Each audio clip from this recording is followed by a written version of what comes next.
Name is Justin Saunders. Today I'll be presenting for Journal Club, and the name of the article is Comparing the Efficacy of Different Climate Indices for a Prediction of Labor Loss. And there's a lot more words there, but we'll delve into that a little bit more as the slides progress. All right, so the article opens us up with an introduction and just talks about the populations that are at risk for heat stress in the first place. So this is generally anybody who's outside. So athletes, especially if anybody's ever been an athlete, they usually train, especially outdoor athletes, outdoors, and sometimes the weather is quite inclement and not ideal. But and then not only that, the physical strain that they're putting on their body while they're outside is not ideal for heat stress either. We also have workers, so landscapers, construction workers, people who are outside for longer durations of time by nature of their job. And not only is it important to know that, but also the symptoms of heat stress. So this includes rash, dehydration, nausea, diarrhea, strokes, potentially death. So it's important not only to know who's potentially at more risk to be exposed to heat stress, but also what the symptoms look like when they are exposed. We have measuring heat stress as well, which is basically the crux of this entire article, is saying there is a vast array of different indices that we can use to quantify heat stress, but which does it the best and what are the strengths and limitations of each of these metrics? And then we have the environmental and physiological factors. So some indexes focus more on the environment and gathering information about that, and then or other indexes rather, focus more on the physiological factors and how the human body interprets this heat. So we go a little further in the background. Different disciplines use different indices. For example, in the military, they use something called a WBGT, stands for wet bulb globe thermometer. So WBGTs focus on relative humidity, ambient temperature, as well as radiant temperature as well. Whereas in meteorological context, they use a wide plethora of indexes as well: Universal Thermal Climate Index, Heat Index, Humidex, Modified Physiological Equivalent for meteorologists.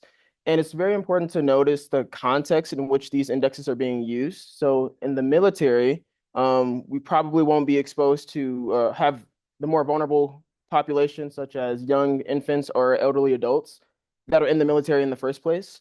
And then also the people who are in the military are required to upkeep a certain standard of physical fitness. So they might be a little more resilient towards heat exposures. Whereas with meteorologists, they are trying to disseminate this knowledge for the general populace and all the demographics that are included within it. Next, we have the focuses of the indices. So some indexes do focus on environmental as well as physiological, but also delve a little bit into the thermal sensation and how the body interprets this heat and how it responds to it, as well as the comfort. Whereas other indices really omit the thermal sensation and comfort aspect of it and go straight to the heat-related illnesses. So it's probably not comfortable sit in a room that's 78 degrees for 8 hours, but you're probably not going to die. So that's kind of the crux of it. And there's four parameters that are usually used across most of these indices, which are temperature, humidity, wind, and radiant heat. Radiant heat is basically how heat reflects off of harder surfaces, metals, woods, things like that, versus if you were in an open field and exposed to heat. All right. Next, we have the study purpose and the research question. So the whole point of the entire article is to determine the optimal heat stress metric. I think the context for this also matters as well, and not only determine it, but then how does it predict human performance, physiological stress, and the body's perception of the heat. They also wanted to revisit previous data. So there was a working body of knowledge about heat stress before this. They took data sets from four different studies, I want to say. And so they wanted to revisit this and expand on it. By expanding on it, they particularly wanted to implement a four-dimensional climate space. So whereas these prior research studies focused on manipulating one or two aspects or parameters of the heat, they wanted to make it four-dimensional. And by that, we're talking about the temperature, humidity, wind, and radiation on the human responses. And after you get all of this, they wanted to expand on prior findings and contribute to the working body of knowledge. So these are the numbers of the different trials that they did, as well as the number of participants that participated in these trials, and then the different parameters that they wanted to use as well. Okay, so as far as experimental procedure, they gathered all their participants up, and on their first visit, it was just a body composition assessment. So what this looked like was determining age, height, body fat percentage, BMI, and all those things are important, but the main focus was focusing on the maximum oxygen consumption at a resting state. So that provides us with a baseline that we can compare our later findings to.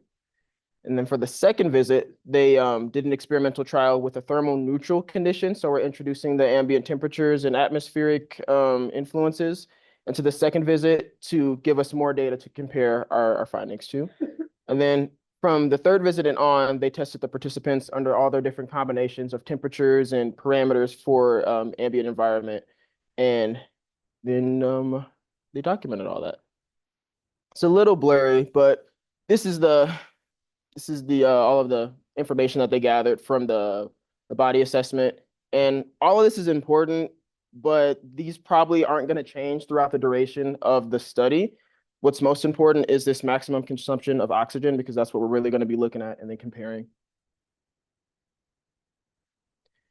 So I did notice a lot of inclusion or exclusion criteria, and we can talk about that a little later in the weaknesses, but they did have a few constant conditions that they wanted to keep consistent. So they wanted a consistent start time. So for your first trial, they divided up into morning and evening. And if you were first tested in the morning, that was the station that you were in for the duration of the experiment. That way, all of the changes that could be seen physiologically are attributed to the actual changes in environment and your perception of it, as opposed to whether you're a morning person or an afternoon person. They also wanted people to abstain from drinking coffee 12 hours prior to each experiment.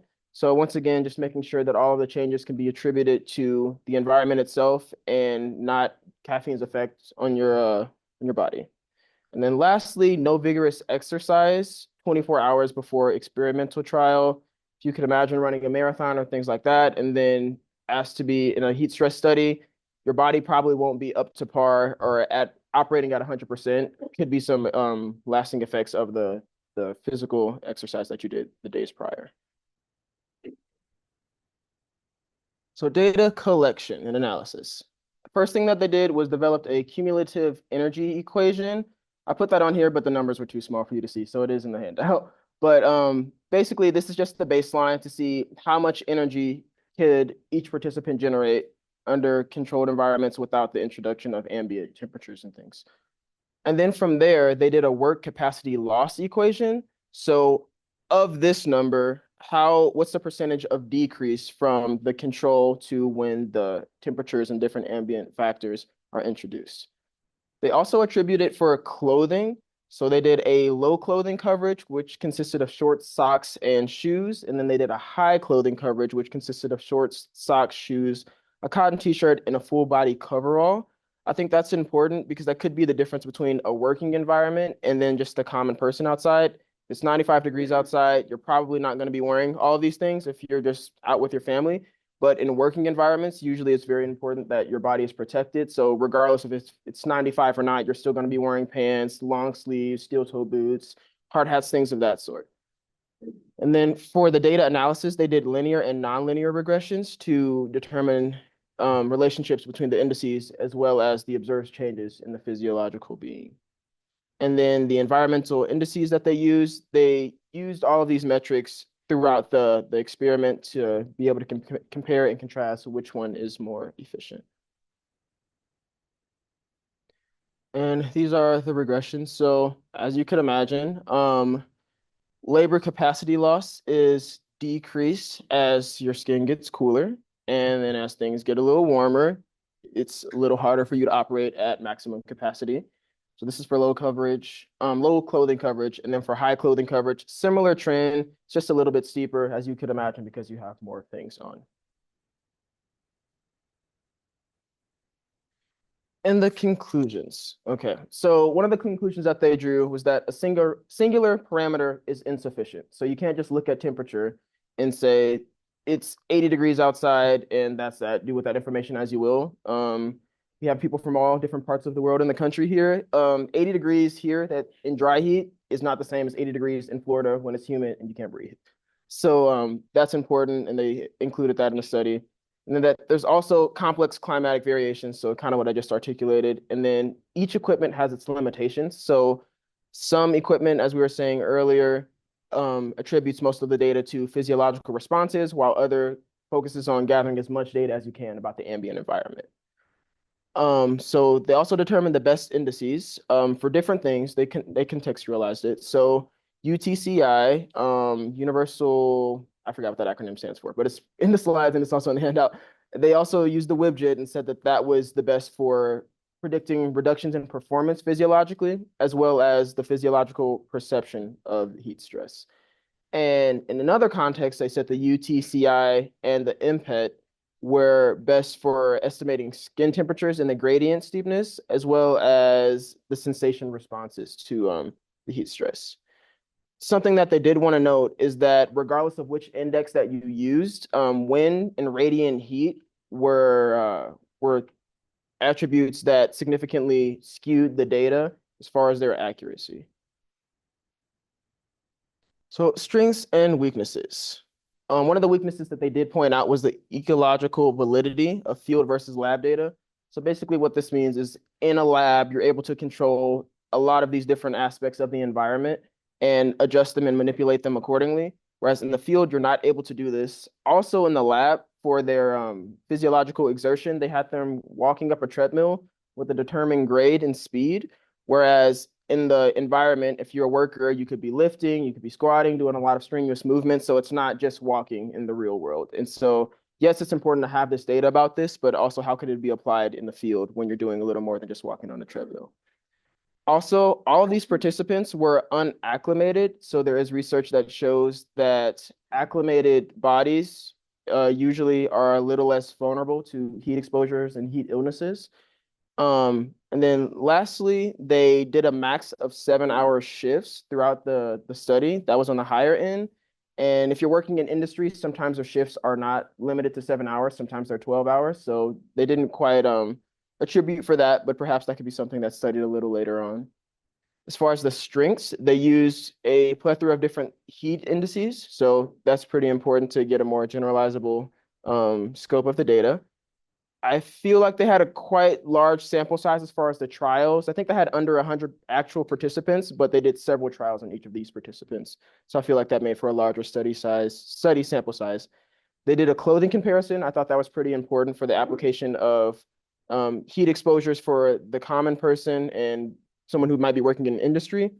And overall, I think the study is very relevant because we all go outside. We're all exposed to heat at some point in our lives, whereas certain things are just industry specific that a common person might not experience on their day-to-day. And now we have questions. These are my questions, but if any of you guys have questions, we can be open to those first.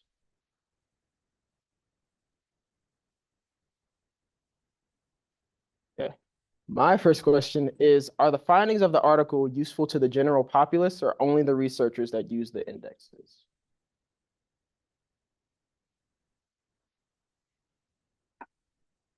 I would say personally, if I'm going outside to go run a marathon or play pickup basketball with my friends, I'm probably not going to read this article in depth and then say, okay, which index is best for deciding what I'm going to wear today and how long I'm going to be outside. I'm going to want the meteorologists on the news to do that for me. So I think it's more important for the researchers. And then from there, they're able to contextualize this research and try to make it as informational as possible, but also concise. So the layperson who's on their way out the door with Channel 5 News on can quickly determine what their day is going to look like based off of how hot it is. Can I add to that? So, Yes. so what about, so general population, I agree, Mhm. right? But what about this sort of gray area of workers who are going outside and doing a lot of physical exertion? So they're not really, right, athletes, they're not, but they're definitely at a higher risk for that type of stuff. Is this applicable to them? Yes, I would say that it would be applicable because they are going to be out in this exposure and it's part of their job, it's part of their daily life. If you just want to run a marathon or go outside and exercise, you can do that another day. But if you're working in this consistently, this is a part of your everyday life, and that's probably not going to change for the foreseeable future if you have job security. So I think it would be important for them. You think it's, so the findings being useful, right? And to me, it's a broad sort of category. So do you think that it's easy for a layperson to pick this up and be like, oh, I should look into this. I'm a roofer and I'm going out to work on this. I should consider changing when I'm working or like controlling what I can control based on what some of these heat risks are. Does that make sense? Yes, yes, yes. I would say that it is important for them. They should apply it. However, in my opinion, I feel like the crux of this article was which index is the best. So as the consumer, I have these numbers in front of me. What index did you use? As a consumer, I really don't care as long as it's the most efficient one and I can get the information that I need and then going about my day. That's just my personal opinion. Anybody? A comment from Barry Hicken online, who says the clothing index classification could have used a little more stratification. Shirtless to full body coveralls feels like a sign. Sorry, what was that last part? It says that shirtless to full body coverall feels like a sizable jump. Yes, I would definitely agree. I think that was one of the weaknesses of their study as well. They didn't quite delve into that as much as I would have liked, but perhaps that's something that they could study a little more in depth, or something that they could focus on in studies continuing from there. Next question was, how could the researchers have bolstered the validity of their study? In my opinion, I feel like they didn't really do much on the front of inclusion and exclusion criteria. I think they could have done a little better on that front. And also, I would have liked to see heat stress exposures in longer than 7 hour shift durations, because in industry, usually your shift is not 7 hours, especially if you're including lunch and then and things like that. Like it's usually a lot longer in my experience in industry. So that would have been nice to see. Anybody have any thoughts on that, or things that you would have liked to see in the study to make it a little more valid for you? Cool. All right, come on, guys, don't let diffusion of responsibility capture all of you. Do you have any thoughts, comments, questions, ideas? They focused on heat here, but oh, go ahead, Bubba. I've got a comment from Micah online, and he says that he wishes they would have had more diverse participants. I would, yes, I think that's a huge one that I forgot to mention. I think the age range was from like 19 to 29, and there's a lot more people in the general populace who are outside of that demographic. So I think that would have been really important to include in the study as well, to see how the layperson, where they fit in with the study, and how this data could be generalized to them as well. I feel like their methodology, in terms of they were only walking on a treadmill, could have been a little bit different. Like they could have had them do like some sort of different exercise, maybe different groups of people, and treadmill, maybe others are like lifting weights, something like that. What are your thoughts? Yeah, I would 1,000% agree with that. Just when you're outside most of the time, or unless you're just going on a stroll with someone, it's usually a little bit more strenuous or just more varied than just walking. So like you said, you could be lifting something, you could be exercising, and in that case, you wouldn't necessarily be walking, you'd be running or sprinting or jogging or things like that. So I think that the physical activity could have used some strengthening as well. I've got a comment related to that. I think, so your question about validity, I'm thinking of external validity. The choice of task always is a trade-off. If you're running an experiment, the treadmill keeps everybody moving the same pace. You can dial in the heart rate. Fantastic for control in the experiment.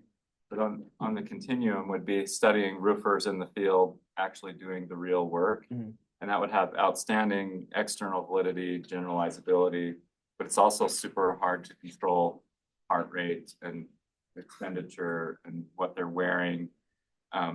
And then I'll just jump to my thoughts in this study are mainly floating to, you know, as heat standards get implemented in various states, like what are employers actually going to do to decide when to stop work or alter work arrangements? I recently moved to Salt Lake, and the moving companies were not doing anything differently when it was 103 degrees versus 99 degrees. And I actually was pretty worried for the movers on the last moving day because it was super hot. And well, I just moved from Oregon.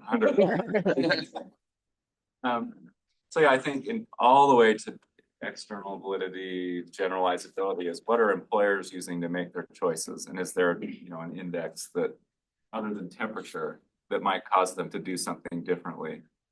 I think it's an uphill battle because I'm not sure employers are gonna be quick to modify operations even when it's real hot. Yes. In an ideal world, they would. I actually spent most of my internship this summer doing heat stress studies, and we used the wet bulb globe thermometer.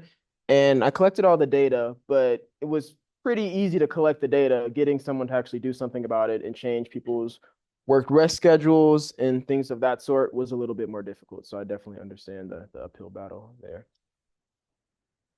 Yes. Yeah, so this isn't just for you, Justin, but what are the barriers to whether it be policy or legal changes or, you know, requirements that could be implemented around, you know, criteria for interventions related to this, right? And also what would those interventions necessarily be? I think that both of those questions to me are not necessarily just from this study, but from other studies as well.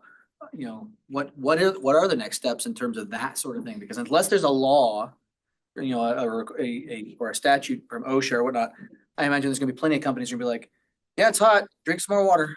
And if they don't have water, say, well, you should have brought some water from home. Yeah. You know, I mean, I don't think there's gonna be, you know, motivation to do something like that. So what are the next steps you guys think?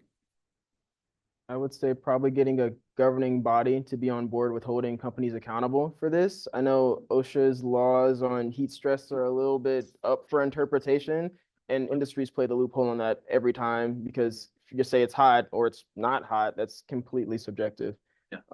But as far as what the next steps look like, there are quite a bit of technology out actually about like counteracting heat stress. So they have different gadgets that you can use, like vests that align with like ice packs or like clothing that's like interlined with tubing that runs like cool water through it. But like all these are pretty resource intensive. So the likelihood that companies are willing to pay $800 a unit for one of these vests, you know, that's something to consider. And there are a lot of things that can be done by governments that aren't necessarily laws. Yeah. Like the federal government and state governments are really big purchasers of, say, construction work. And so some states and the federal government attach certain labor standards to getting contracts with them. And so like, for instance, with like the expansion of solar and all the federal money going into that, there's talk of like, do we want to say, hey, to get the expanded tax credit, you have to have heat standards, even if your state doesn't allow it. So there's some purview there, but again, you're right, it is like a major uphill battle. Time for anything else, Bubba? Or? I think there are like 5 more minutes, so. Okay, cool. I'm really milk this one. You know, from this study and thinking a little further, what are the climate change? What's climate change going to do when it comes to this issue? I think that's very important because the world is getting hotter. So with that, I feel like our standards and what we do to counteract that is very important. But once again, I think that's kind of up to the governing bodies, the industries, the specific companies within those industries to make policy that reflects the change that's happening in the world around us. And it's kind of hard to see who's going to hold these people accountable to make these changes. I think another barrier that you were mentioning, Dr. Allen, about what's the holdup on like doing something about this is also production, because studies show that if it's hotter, you should probably implement a more rigorous work to rest ratio. But that has tremendous effects on production and output. And so are you willing to, we should all compromise our workers' safety, but to what extent? Because what are you taking away by doing that?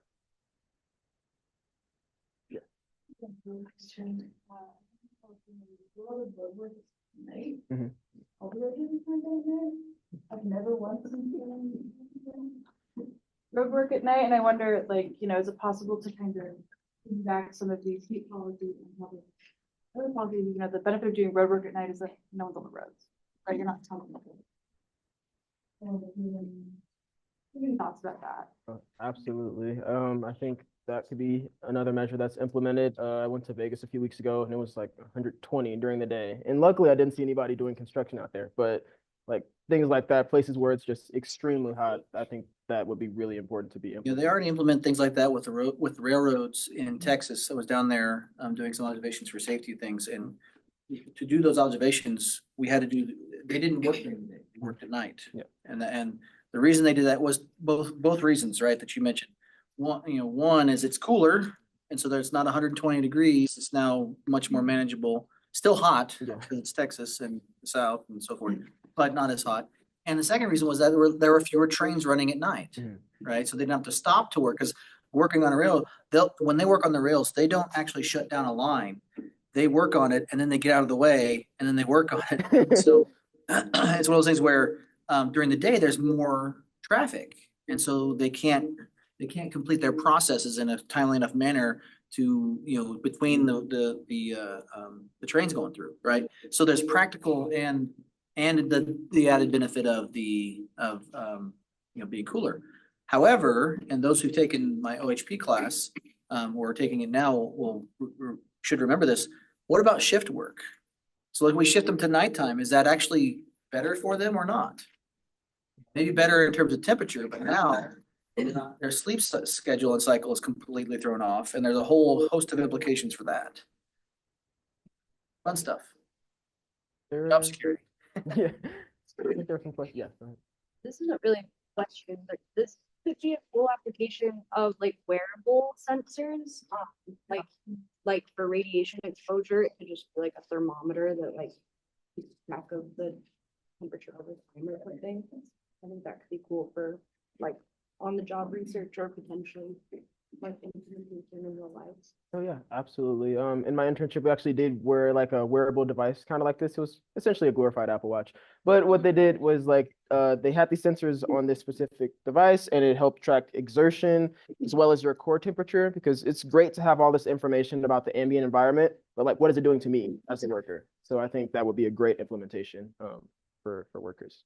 Yeah. You mentioned core temperature, which is the gold standard for risk for heat issues, right? How accurate, what are the best ways? How can you measure core temperature? I've heard of a pill that you ingest, and that's one way to do it. It is pretty invasive though, because it's going inside your person. But I mean, readings are pretty accurate because it's at your core. They also have the sensors that are external. What else? They also do barometric gravity tests, things like that, to see if you're like dehydrated or not, because that's all coming from your core. Those are the ones that I have knowledge of, but I'm sure there's a vast array of other ones, but I think that's important to bolster and strengthen studies like this in the future. Questions? All right. All right. Great job, Justin.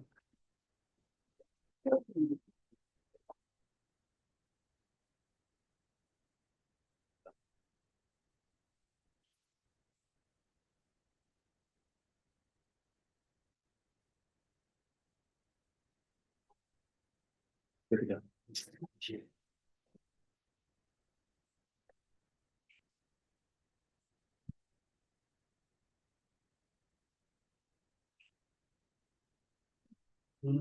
So this is what you guys get. And I have to present. So, we're gonna be talking about. Excuse me, Matt, could you, I think on the base of the microphone, the other part, flip it on, Oh, get the button. yes.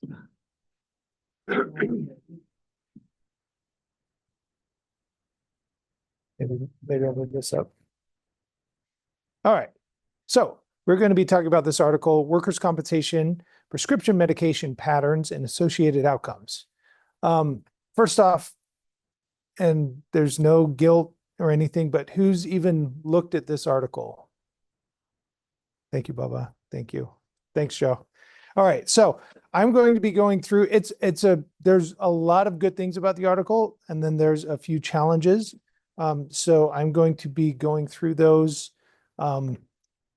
As I'm going through that, I have stuff from the article in here. So there's going to be, I didn't fully adhere admittedly, to all of the guidelines. Some of these, like this slide, probably has too many words. Some of them are full sentences, but I did that because I was assuming that not everyone would have had an opportunity to look at the article. So I'm trying to throw a lot of information at you on the slides, but I'm not going to be reading the slides, right? So pick and choose what you're going to pay attention to here. So opioids, they're a problem, right? There are some uses for them medically, but the more we research them, especially in a work setting, the more bad things that we find out about opioids, right? So there's negative outcomes on a population level. This article really tried to get to this is their objective, right? But really was looking to say, okay, is there a relationship between opioid prescriptions in a workers' compensation claim and then what's going on with those outcomes, trying to take into account, and they say unrelated to severity of injury.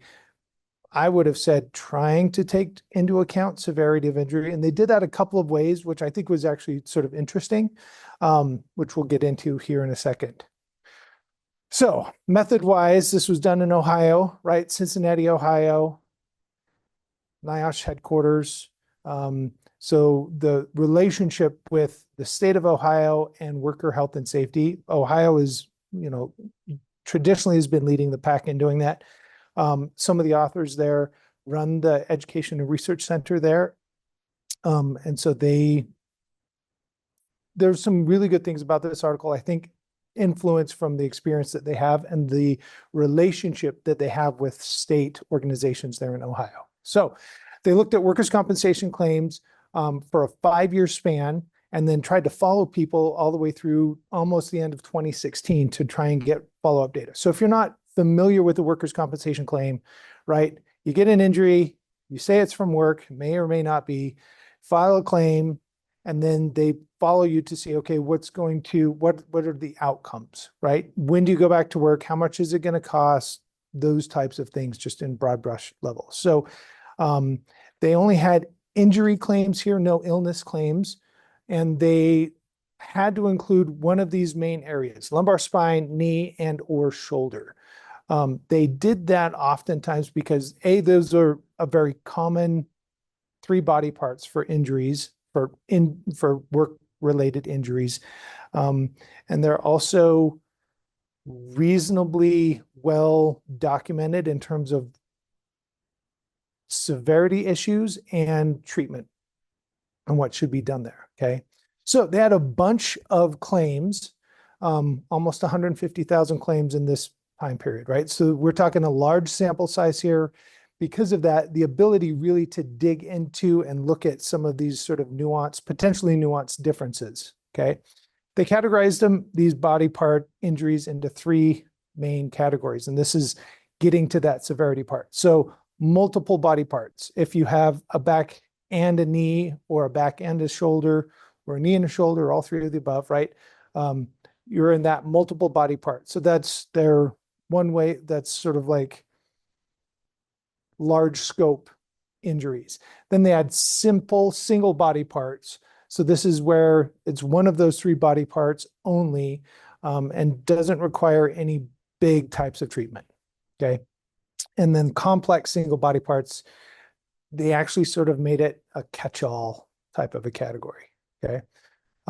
They used CPT codes to determine what types of treatments were done on these individuals to move forward there.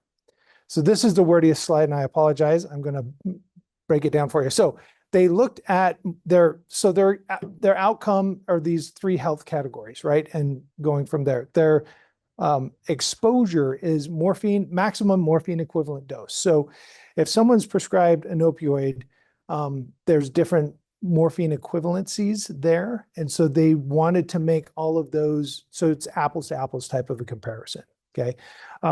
So there's information about, difference between, and here's a example, hydrocodone versus oxycodone, right? So hydrocodone, 10 milligrams 3 times a day, has a morphine equivalent dose of 30 versus oxycodone 10 milligrams 3 times a day, morphine equivalent dose of 45, right? So really trying to get apples to apples comparisons here in terms of what is being prescribed for opioid use.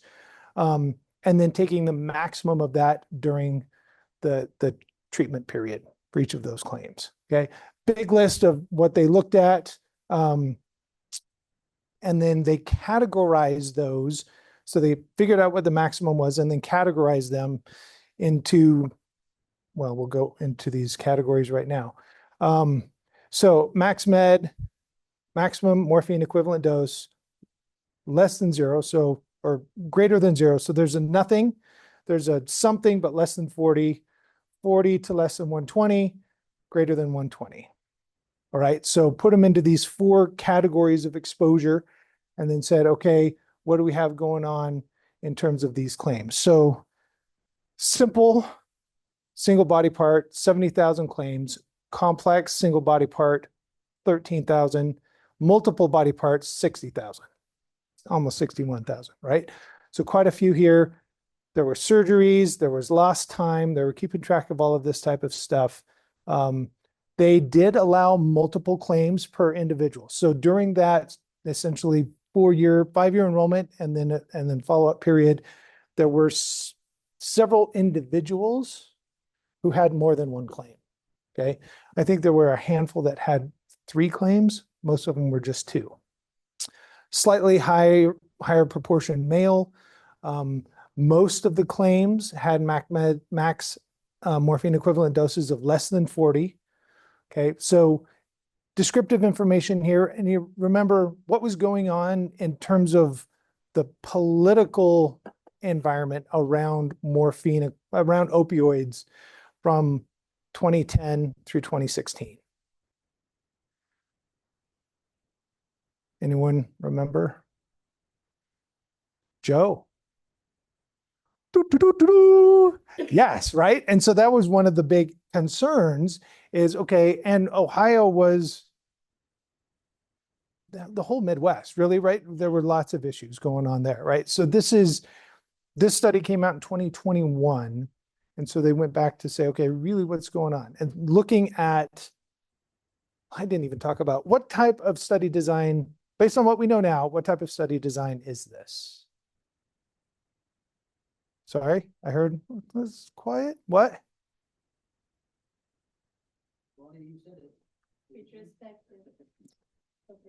Retrospective cohort study. Exactly. So they're looking at records that were created in the past. Good job. Thank you. Records that were created in the past, both for the exposure, which is our opioids, as well as the outcome, which is the results from their injuries in terms of where they're going, right? So these are just descriptive statistics. They had these cool little figures. I added the lines, so I apologize that they're not as smooth as they could be. But really trying to look at, okay, so this is so the lightest gray is simple single body part, medium gray is complex, and then the black is multiple body parts. So I tried to, and these didn't quite line up, fit, okay, what's going on? So the yellow line here is my best estimate at a straight line regression, going from no morphine equivalent up to the highest category, which is greater than or equal to 120, right? So there's I would classify it as a moderate dose response there. For complex, more of a dose response, and then for the multiple body parts, quite a large dose response, right? If you look at it here, so this is total medical costs relationship. This is percentage of deaths. And these actually should be shifted up a little bit, and I apologize. So the black starts lower, the multiple body parts, and then the orange line. For complex, it was more of a linear relationship, but for simple single body part and multiple body parts, a curvilinear relationship fit better there in terms of deaths. So this is saying well, what is this saying? Can someone put this into a simple statement that we could put up on the web that people would understand? Yes. Okay, healthcare costs money and prescriptions cost money.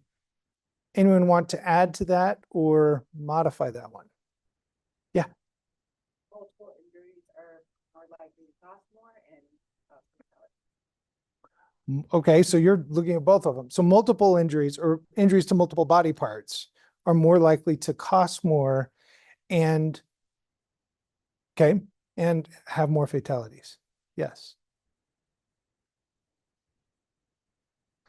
The higher the max med dose seems to cost more.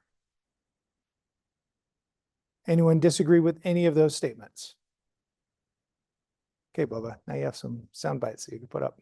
Right? I absolutely agree. Looking at this, right? All three of these lines are going up. All three of these lines are going up. So it's not just maximum morphine dose costs more among these 144,000 claims, but they're also related to more deaths among the participants. Joe.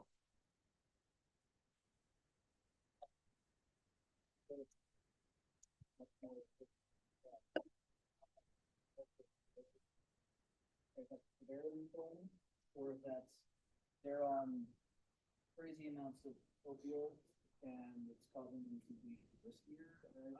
There's something going on there, and I don't know. I don't remember what I don't think it was said in sound. They didn't, and it's a perfect lead in. So I know it's like we talked about this before, but we didn't. So we'll come back to that. And yes, I agree. Right. So here we're looking at odds ratio. So they reported adjusted odds ratios, right? Adjusted for age, gender, surgery, yes or no, lost time, yes or no. Okay. Going from the lowest, no morphine equivalent medication all the way up for multiple body parts, complex single body parts, simple single body parts, right? So big odds ratios, statistically significant. They didn't report 95% confidence intervals, but we'll give them a pass on that one. These are looking at deaths, right? So if you're anyone and across the board, or if you're in the highest category of morphine equivalent dose, max morphine equivalent dose, you're nearly 5 times as likely to die, right? Is what this 4.8 is saying. Joe's point, and I want to clarify, is it because they're taking high doses of opioids, or are the high doses of opioids an outcome of having more life-threatening injuries, right? Is that a reasonable rephrasing what you're saying? Anyone have any thoughts on that? You would say it's the latter? Why?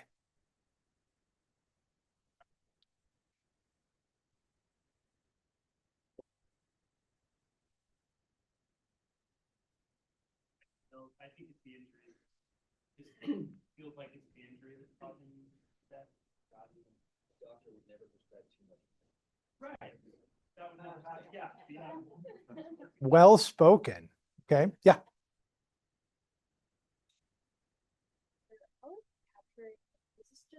Was the dose based on the amount of opioids that were prescribed and not necessarily, because I could see this correlation being skewed, like let's say Andy and I get hurt at work.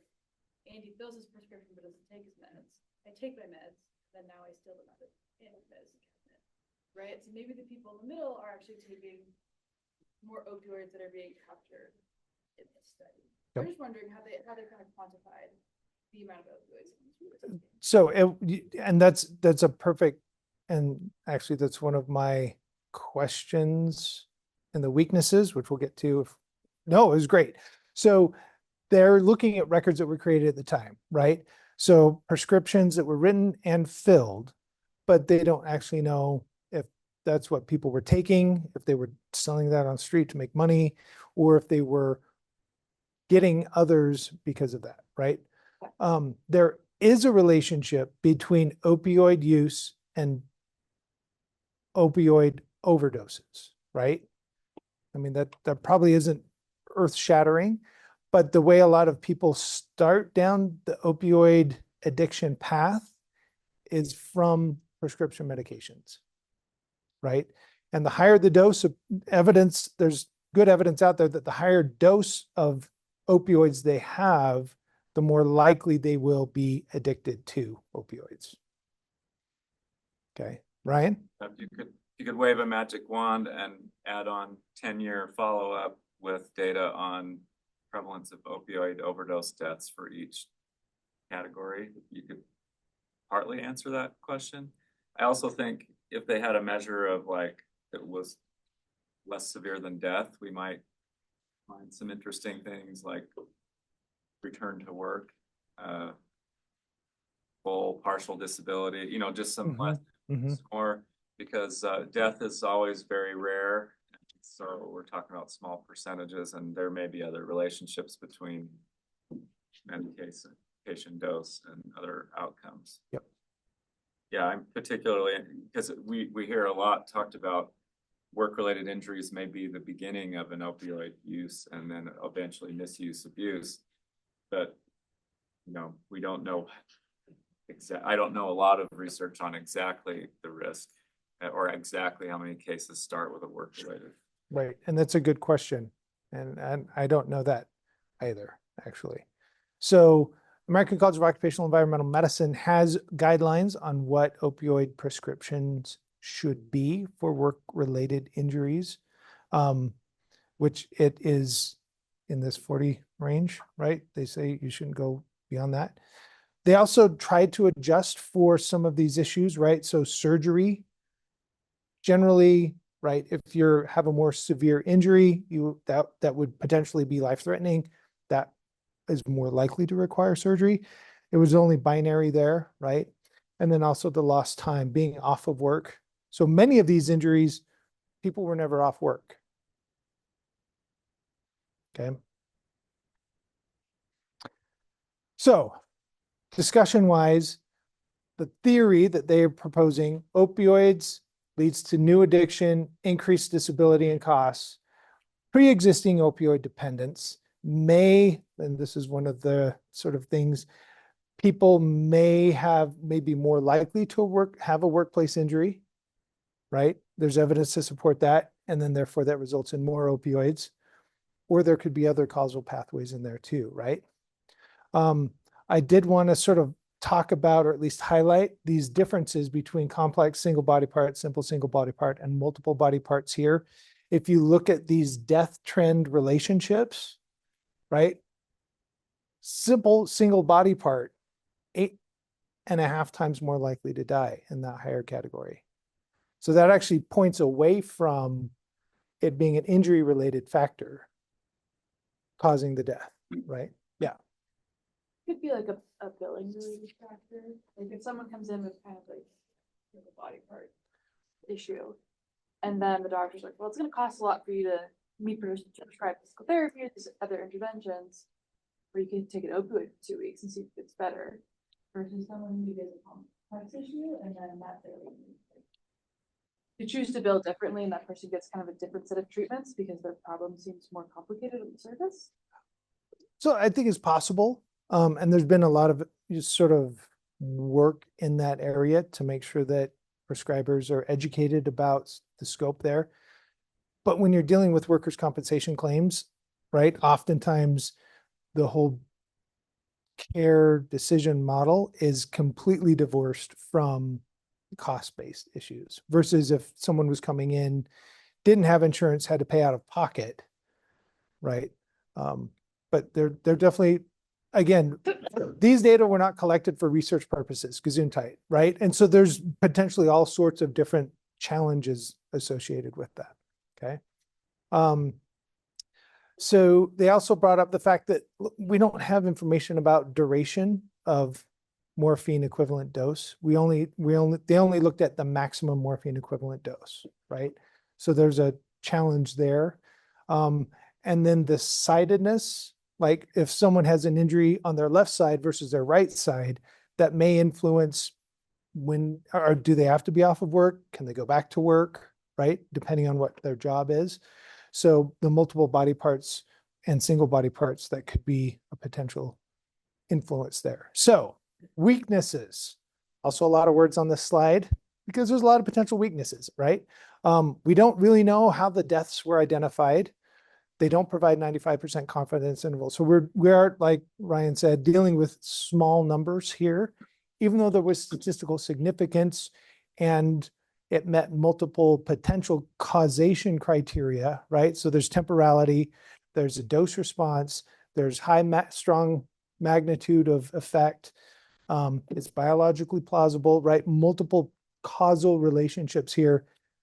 There's still some challenges, and dealing with small numbers is one of those, in that we could still have spurious results, or there could be some confounders in here, right? They also categorize morphine equivalent dose into those 4 bins: 0, something but less than 40, 40 but less than 120, greater than 120. There were people, I know that there are people who have morphine equivalent doses prescribed to them 200s, 300s, right? Physicians in the room. It would have been great to see if that also had an effect and not just lumping everyone greater than 120 into that category, right? Missed amounts, again, getting to diversion where they were not taking it and selling it, or recreational use, getting it from other areas. Sightedness, I mentioned. Psychological concerns related to opioid use, right? So when you have substance misuse, oftentimes there are psychological issues there with, say, depression, suicidal ideation, suicide issues, right? So there's some potentials there. They had things categorized by 2 examiners. I didn't really talk about this, but there's some potential differences there. Follow-up time differences in terms of they had to truncate it in 2016. So if they had people who had a claim in 2010, they were able to follow them for a lot longer time to full resolution, hopefully, versus if they were enrolled there at the end of 2014, they may not have had full resolution then. And then also the environment in terms of prescribing and that type of stuff was changing over that time. And then grouping all multiple body parts as one category. There were 60,000 people, 60,000 claims in there. Theoretically, they could have actually divided that out a little bit more to say, okay, are there pockets within that? So I have a couple of questions, but I wanted to open it up to questions from you all. And this was the only AI generated thing that I had on my slide, but So, yes, Kevin. so they include surgery basically as a potential confounder, but I thought it would have been interesting if they looked at it as an effect modifier, because at least just anecdotally, it seems like opioid prescriptions for long-term pain are a very different thing than like acute pain following surgery. And so I imagine that results would look kind of different if, say, you had an interaction with surgery in the opioid dose, or like a stratified model. Yep. I agree. I think that would be really interesting. And then it also gets to that duration part, right? So someone who was prescribed oxycodone twice a day for 6 months would fall in that, that'd be 30, right? MEDs. They'd fall in that 0 to 40 category, but that's quite a long duration, and the total cumulative dose there may play a role too, right? And may be related to surgery, pain control issues, that type of stuff. So yeah, there's more that they theoretically could have done. Yeah, Bubba. Yeah, Bethany Burr online has a comment. She says that I think not having looked at the time frame of the opioid prescription makes it hard to draw good conclusions from the article. It also doesn't take into account changing dose of opioid prescriptions over time. Yep, exactly. So Bethany, thank you. I hope you're feeling better. Because she was out Wednesday. But yes, I agree that there are definitely some weaknesses there. Theoretically, right, they could have looked at sort of a cumulative dose metric or a duration dose metric there. What would be the gold standard? What what are other ways they could have done, or if you were proposing a study going in the future, how would you look at exposure? Anything? How would you measure opioids? If it were me, I would actually try and get some type of biological sample to see what their actually opioid use pattern is. Yes, Joe. We were talking about methods in occupational health psychology class today, and a lot of the weaknesses that have been identified are a function of the methodology, right? Or not all of them, but some of them are. And by that, I mean, because it's a retrospective cohort study, we didn't know when they started the study. I mean, to some degree, we were kind of in the midst of the epidemic, but we didn't know all the other implications, right? So they weren't, so, well, actually, when they did, because they went back and got these records. So like, so it's, they did the study in 2016, 2017, whatever, right? And they're looking back, it's, you know, they didn't ask questions about the psychology of folks that were dealing with this. They didn't ask questions. So a lot of the things that we're talking about are things that if you did a prospective cohort study, you could then do those things. So I think that kind of keep in mind, when you're looking at a study, it has weaknesses, but some of those are inherent to the design, right? And there's nothing we can do about those. Some of them is, so when you're evaluating it, you recognize that the ones that are inherent to the design, there's nothing you can do about that. Or even that the researchers could have done about it, right? But when you look at the design and you say, wait, why didn't they do this? This is something they could have done. Mhm. Now you're looking at a weakness, a true weakness of the study that may call into question some of the conclusions that they're drawing. Right? At least that's you know, just That may be a difference between weakness and limitations. yes, Right? yeah. So weakness are omissions of things that could have been done to improve that were not done for one reason Yeah, or and another. whereas limitations are Versus this is limitations, just the way it has to be, and yep. and both of them I think can result in fatal flaws Again, of the study. So yeah. But I just want to point that out because we were talking about making sure that the method that you, if you're doing a prospective, you know, prospective in the sense that you're going to collect data, you should choose the methodology to answer your question. If you're doing retrospectives, sometimes you just have to deal with whatever the methodology was and draw whatever conclusions you can from it.